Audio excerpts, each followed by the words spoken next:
Hello all, welcome to the channel. आज हम सीखेंगे भाषा किसे कहते हैं। तो चलिए देखते हैं। मनुष्य का बोलकर, लिखकर, सुनकर व पढ़कर अपने मन के विचारों तथा भावों का आदान प्रदान करना भाषा कहलाता है। मतलब मनुष्य जब बोलकर, लिखकर, सुनकर या पढ़कर अपने मन के विचारों को दूसरे तक पहुंचाता है, उसे ही हम भाषा कहते हैं। भाषा वह माध्यम है जिसके द्वारा हम बोलकर, सुनकर, पढ़कर या लिखकर अपने मन के भाव विचार दूसरों तक पहुंचाते हैं या दूसरों के विचारों को खुद समझते हैं। अगर हम दूसरे शब्दों में कहें तो जिस साधन या विधि के द्वारा हम अपने विचारों को लिखित या कथित रूप में अन्य लोगों को समझा सके और अन्य लोगों के विचारों तथा भावों को समझ सके, उसी साधन को हम भाषा कहते हैं। भाषा 3 प्रकार के होते हैं: मौखिक भाषा, लिखित भाषा और सांकेतिक भाषा। मौखिक भाषा, भाषा का मौखिक रूप यानी जिसमें हम बोलकर अपने विचार प्रकट करते हैं। जैसे कि आप यहाँ एग्जाम्पल में जो उदाहरण उसमें देख सकते हैं, 2 लोग टेलीफोन पर बातें कर रहे हैं, तो ये है मौखिक रूप, भाषा का मौखिक रूप। लिखकर जब हम अपने मन के भावों को बताते हैं तो वो भाषा का लिखित रूप होता है। जैसे यहाँ कंप्यूटर पे ईमेल लिखा जा रहा है, तो ये एक लिखित भाषा हो गया, लिखित भाषा का लिखित रूप।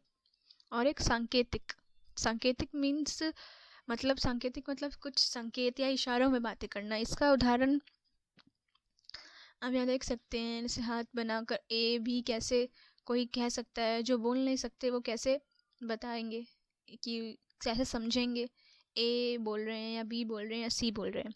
वैसे ही सिर्फ इन साइंस को ही नहीं, हमको हमारे एक्शन के द्वारा जो हम बोलते हैं या बताते हैं, वो भी सांकेतिक भाषा के अंदर आता है। जैसे कि जब हम ज़ेब्रा क्रॉसिंग पर सड़क पार करना, खिलाड़ी का हवा में बल्ला हिलाना, ये सब भी भाषा ही में आ गया, सांकेतिक भाषा के उदाहरण हो गए।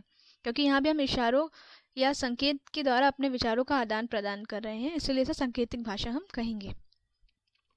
अलग अलग देशों में अलग अलग भाषा बोली जाती है। जैसे कि चीन में चीनी भाषा, स्पेन में स्पेनिश, अमेरिका में अंग्रेजी, फ्रांस में फ्रेंच, जापान में जापानी, जर्मनी में जर्मन, इंग्लैंड में अंग्रेजी, अरब में अरबी।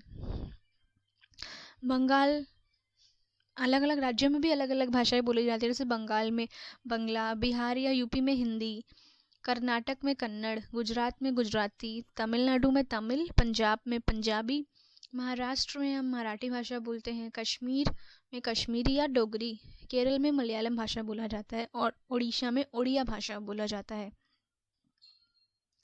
भाषा के लिखने के तरीकों को हम लिपि बोलते हैं। जैसे कि फ्रेंच, जर्मनी या अंग्रेजी रोमन लिपि में लिखते हैं, हिंदी, गुजराती या मराठी हम देवनागरी में लिखते हैं, उर्दू फारसी में और पंजाबी गुरुमुखी में।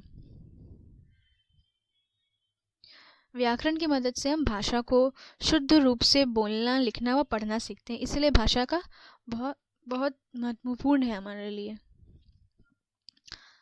शुक्रिया। मुझे उम्मीद है कि आप सबको समझ आया होगा। अगर कोई डाउट है तो आप कमेंट कर सकते हैं। Please do like, share and subscribe the channel.